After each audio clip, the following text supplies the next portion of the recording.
एक दिन उत्तर की ओर यात्रा करते समय मक्का से अरब जनजातियों में से एक रेगिस्तान में एक साधु से मिला।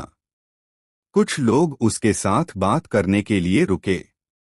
साधुओं को बुद्धिमान माना जाता था और अरब अक्सर उनसे सलाह मांगते थे। साधु ने पूछा कि वे कहाँ से आए हैं। जब उन्होंने उत्तर दिया कि वे मक्का से हैं, तो उसने उन्हें बताया कि अल्लाह जल्द ही एक पैगंबर भेजेगा जो उनके लोगों में से होगा।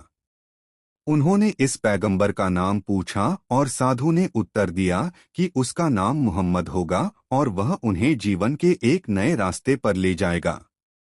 इस बीच मक्का में अमीना, हालांकि अपने पति के खोने से दुखी थी, अपने बच्चे के जन्म की प्रतीक्षा करते समय विशेष रूप से अच्छा और मजबूत महसूस कर रही थी।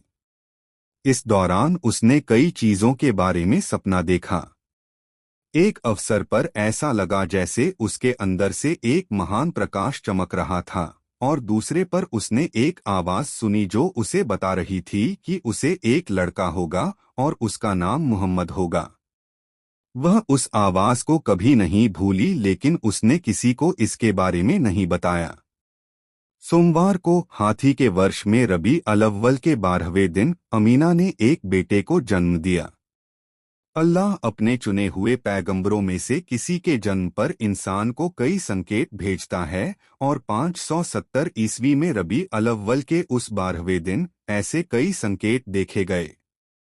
कुछ यहूदी विद्वानों ने देखे थे जिन्होंने अपने धर्म ग्रंथों में आने वाले पैगंबर के बारे में पढ़ा था। उदाहरण के लिए, यथरिब में इन विद्वानों में से एक ने उस रात आकाश का अध्ययन करते समय एक चमकीला नया तारा देखा जिसे उसने पहले कभी नहीं देखा था। उसने अपने आसपास के लोगों को बुलाया और उन्हें तारा दिखाते हुए बताया कि एक पैगंबर का जन्म हुआ होगा। उसी रात एक और यहूदी मक्का में कुरैश के नेताओं की बैठक स्थल से गुजर रहा था। उसने उनसे पूछा कि क्या अभी अभी कोई लड़का पैदा हुआ है, और उनसे कहा कि अगर यह सच है तो यह अरब राष्ट्र का पैगंबर होगा। अमीना ने अपने ससुर अब्दुल मुत्तलिब को जन्म की खबर भेजी, जो उस समय काबा के पास बैठे थे। वह बहुत खुश हुए और तुरंत लड़के के लिए नाम सोचने लगे। एक साधारण नाम काम नहीं करेगा। 6 दिन बीत गए और अभी भी उन्होंने फैसला नहीं किया था। लेकिन 7वें दिन जब वह काबा के पास सो रहा था, अब्दुल मुत्तलिब ने सपना देखा कि उसे बच्चे को मोहम्मद का असामान्य नाम देना चाहिए, जैसा कि अमीना ने खुद सपना देखा था।